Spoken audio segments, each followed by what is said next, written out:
अब हम लोग चलते हैं प्रश्न 3 की तरफ। प्रश्न 3 है, श्री मधुसूदन के संतरा के बगीचे में आड़ी कतार में पेड़ों की संख्या खड़ी कतार के पेड़ों की संख्या से 5 अधिक है। यदि संतरे के बगीचे में कुल 150 पेड़ हों तो आड़ी तथा खड़ी कतार में पेड़ों की संख्या कितनी होगी?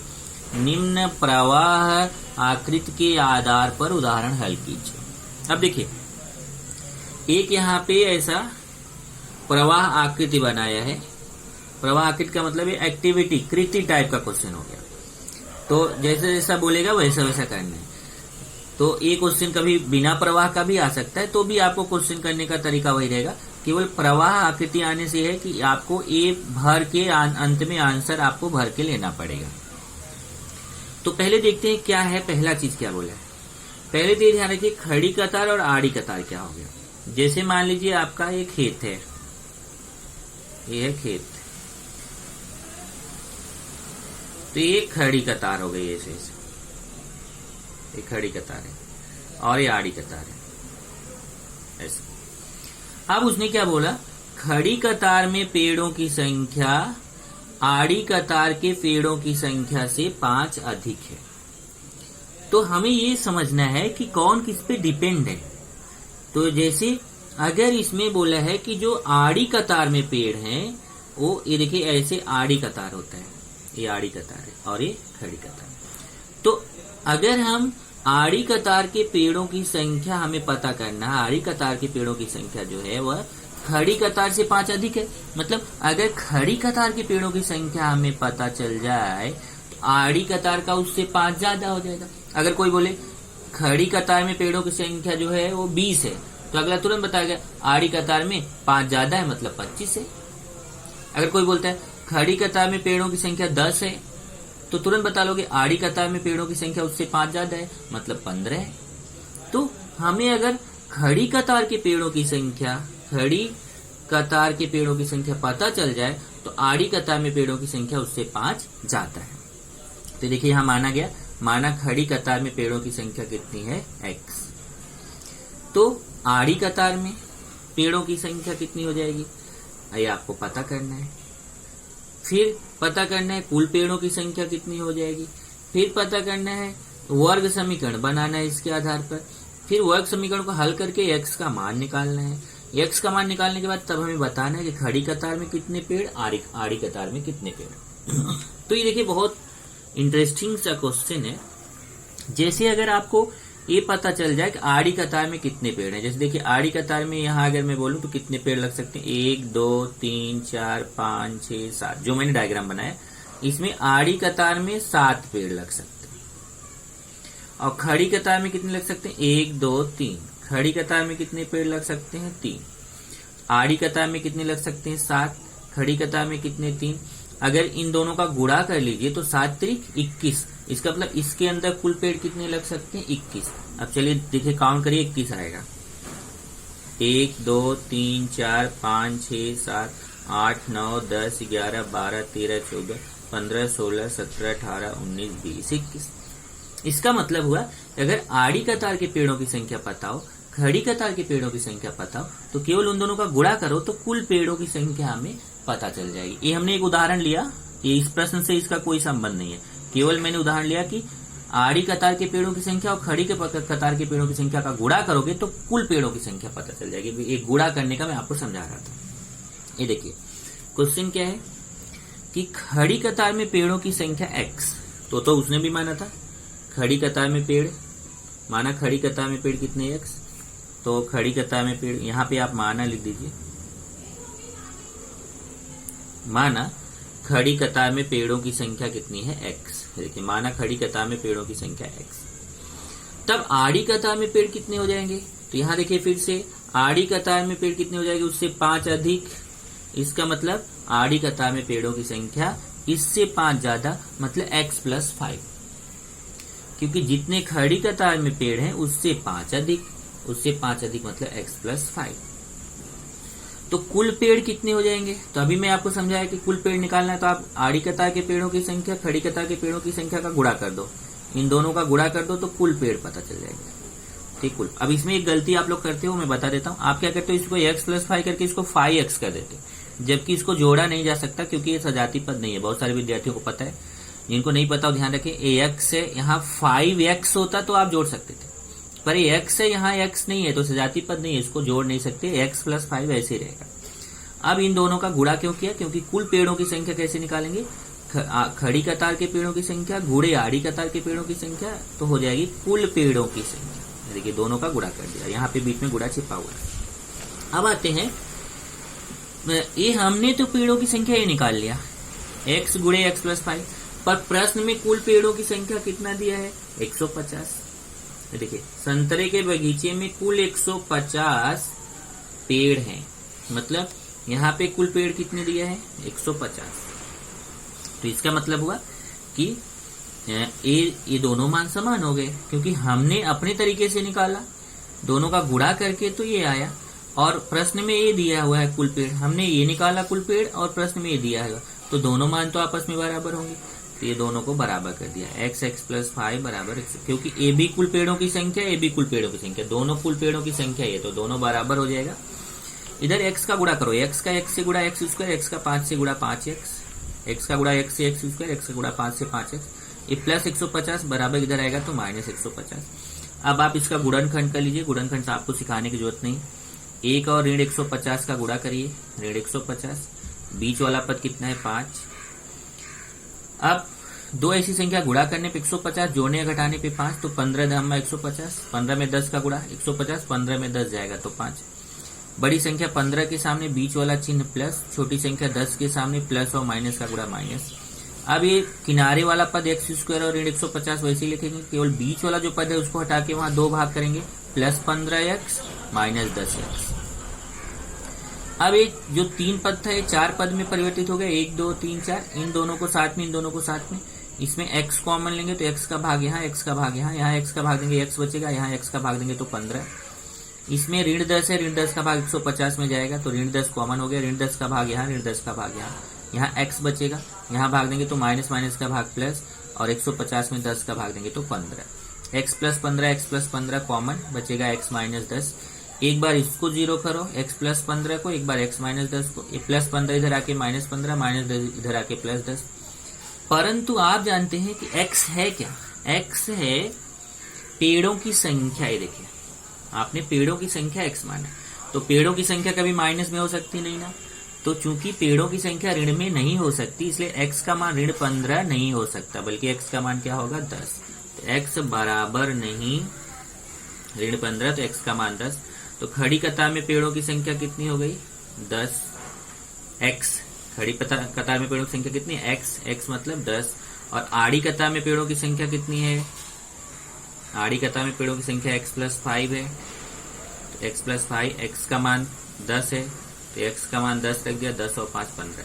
तो खड़ी कतार में पेड़ों की संख्या 10, आड़ी कतार में पेड़ों की संख्या 15। आप चाहे तो इसको चेक भी कर सकते हो उत्तर को, इन दोनों का जरा गुणा करिए, 15 धाम 150, तो कुल पेड़ कितने हैं 150। तो आप अपने उत्तर को चेक भी कर सकते हैं। यहाँ मैंने सबका आंसर लिख दिया है। अब इसका आंसर मेरे तरीके से नहीं लिखना चाहिए आपको, आंसर ये जो आपने छापा है ना, ये जो प्रवाह आकृति है ना, ये प्रवाह आकृति को दोबारा बनाकर जहां जहां देखिए ये सेम टू सेम लिखिए। यहाँ जैसे डॉटेड है, डॉटेड की जगह आपको x प्लस 5 लिखना चाहिए, कुल पेड़ों की संख्या x ब्रैकेट में x प्लस 5 लिखना चाहिए, और उसके बाद ये तो वैसे ही ये वैसे ही, यहाँ कितना आया 10, यहाँ कितना आया 15, तो यहाँ क्वेश्चन मार्क की जगह 10 और 15 लिखना चाहिए। पर मैंने उत्तर क्या कहाँ कहाँ क्या क्या आएगा वो ऐसे लिख दिया, आप उसको बना के लिख लीजिएगा। नेक्स्ट क्वेश्चन पे चलेंगे। नेक्स्ट क्वेश्चन आपका है, विवेक किशोर से 5 वर्ष बड़ा है, इनके गुणात्मक प्रतिलोम का योगफल 1/6 है, तो उनकी वर्तमान आप ज्ञात करिए। तो अब देखिए विवेक किशोर से 5 वर्ष बड़ा है, मतलब अगर हमें किशोर की आप पता चल जाए तो विवेक का पता चल जाएगा, क्योंकि उससे 5 बड़ा है। तो जैसे किशोर की वर्तमान आयु हमने x मान लिया, तो विवेक की उससे 5 वर्ष बड़ा है, मतलब x प्लस 5 हो जाएगी। तो किशोर की वर्तमान आयु अगर x वर्ष है तो विवेक की उससे 5 ज्यादा है, मतलब x प्लस 5। अब होता है गुणात्मक प्रतिलोम। तो गुणात्मक प्रतिलोम आपको पहले से पता, लेकिन ध्यान दीजिए एक बार मैं याद दिलाता हूं। जैसे x का गुणात्मक प्रतिलोम, गुणात्मक प्रतिलोम का मतलब होता है कि उसका गुणा करें तो 1 आए। तो x का गुणात्मक प्रतिलोम 1/x। अगर किसी भी संख्या का गुणात्मक प्रतिलोम निकालना है उसको बटे में कर दो तो उसका गुणात्मक प्रतिलोम होता है, क्योंकि अगर मैं x और 1/x का गुणा करूंगा तो 1 आएगा। तो गुणात्मक प्रतिलोम का मतलब होता है वो संख्या और उसके गुणात्मक प्रतिलोम का अगर गुणा करें तो 1 आना चाहिए। तो बहुत आसान है गुणात्मक प्रतिलोम निकालना, जो भी संख्या रहे उसको बटे में कर दो। तो क्या बोला है यहाँ प्रश्न देखिए कि ये जो दोनों की आयु है उनके गुणात्मक प्रतिलोमों का योगफल 1/6 है। मतलब ये दोनों का गुणात्मक प्रतिलोम लो, गुणात्मक प्रतिलोम मतलब दोनों को बटे में लो और उनका योगफल करो तो कितना आएगा 1/6। इधर देखिए x का गुणात्मक प्रतिलोम 1/x, x प्लस 5 का गुणात्मक प्रतिलोम 1/x प्लस 5, दोनों का योगफल 1/6। फिर से देखिए इनके गुणात्मक प्रतिलोमों का योगफल 1/6 है। तो x का गुणात्मक प्रतिलोम कितना होगा 1/x, x प्लस 5 का गुणात्मक प्रतिलोम कितना होगा 1/x प्लस 5, और दोनों का योगफल कर दो मतलब जोड़ दो और बराबर कितना 1/6। x का गुणात्मक प्रतिलोम 1/x, x प्लस 5 का गुणात्मक प्रतिलोम 1/x प्लस 5, दोनों को जोड़ दिया बराबर 1/6। अब हम क्या करेंगे यहाँ देखिए हर समान नहीं है, तो हर समान नहीं रहता तो नीचे का गुणा तिर्यक गुणा, तो x और x प्लस 5 का गुणा करके नीचे लिखा। इधर देखिए हर समान नहीं तो हर का गुणा, x में x प्लस 5 का गुणा करके नीचे और फिर तिर्यक गुणा करके ऊपर। x प्लस 5 का 1 से गुणा करेंगे x प्लस 5, x का 1 से गुणा करेंगे x प्लस 5 का 1 से गुणा किया x प्लस 5, x का गुणा 1 से किया x। तो पहले नीचे का गुणा करके नीचे लिखा, फिर तिर्यक गुणा करके ऊपर लिखा 1/6 ऐसे। इधर देखिए ये x और x सजाती है तो x और x जुड़ के कितना हो जाएगा 2x और ये प्लस 5 ऐसे x और x जुड़ के कितना हो गया 2x प्लस 5। यहाँ अंदर गुणा कर दीजिए, x का x से गुणा x स्क्वायर, x का 5 से गुणा 5x। अब हम यहाँ तिर्यक गुणा करने चल रहे हैं। तिर्यक गुणा करेंगे 6 का गुणा इधर होगा और 1 का गुणा इधर, तो इधर तिर्यक गुणा करना है। 6 का गुणा यहाँ होगा तो 6 का गुणा 2x से भी होगा, 6 का गुणा 5 से भी होगा। 6 का गुणा 2x से होगा तो 6 दूना 12x, तिर्यक गुणा हो रहा है ध्यान रखना।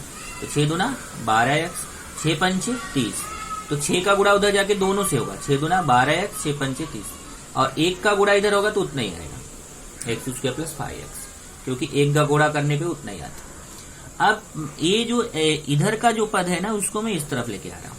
तो ये देखिए पहले x स्क्वायर है प्लस 5x है, ये दोनों वैसे ही लिख दिया, और प्लस 12x इधर आएगा तो माइनस 12x।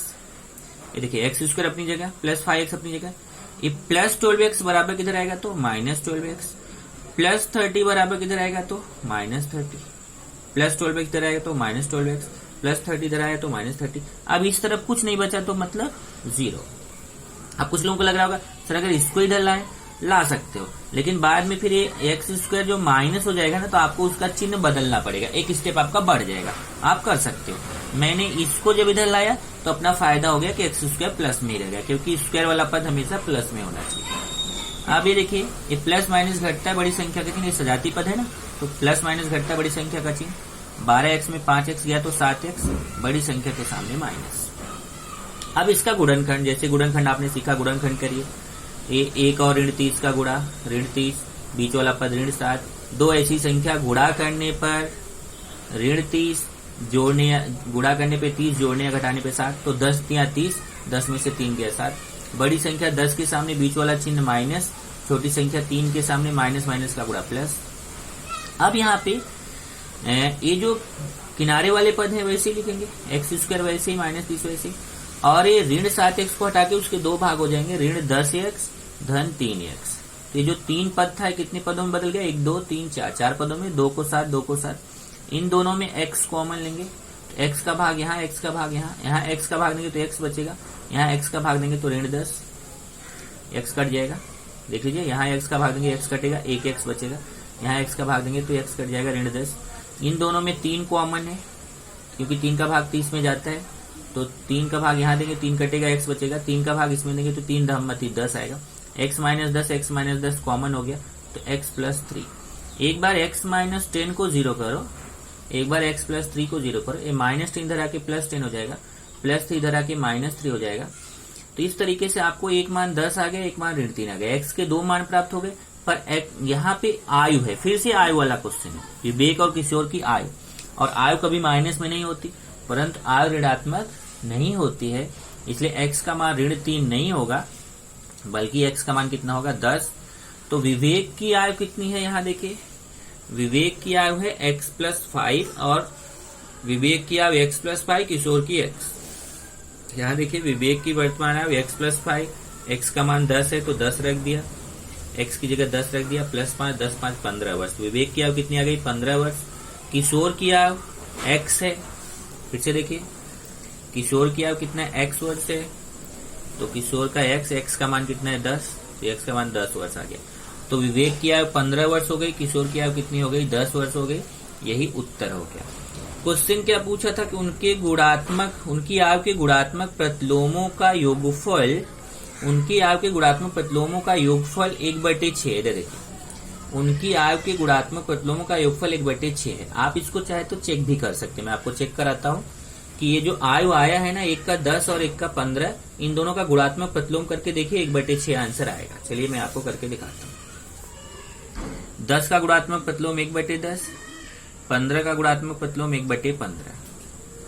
अब यहाँ पे हर समान नहीं है तो नीचे का गुणा, तिर्यक गुणा, तो 15 धम्मा 150, 15 1 के 15, 10 1 के 10, 15 10 25/150। अब इसको काटिए, 25 1 के 25, 25 छक्का 150, आया कितना? 1/6। इस तरीके से जो उनकी आयु है, आयु के गुणात्मक प्रतिलोमों का योगफल कितना? 1/6 है। क्वेश्चन में देखिए यही बोला था कि इनके आयु के गुणात्मक प्रतिलोमों का योगफल कितना है? 1/6। तो आप अपने आंसर को ऐसा चेक भी कर सकते हैं।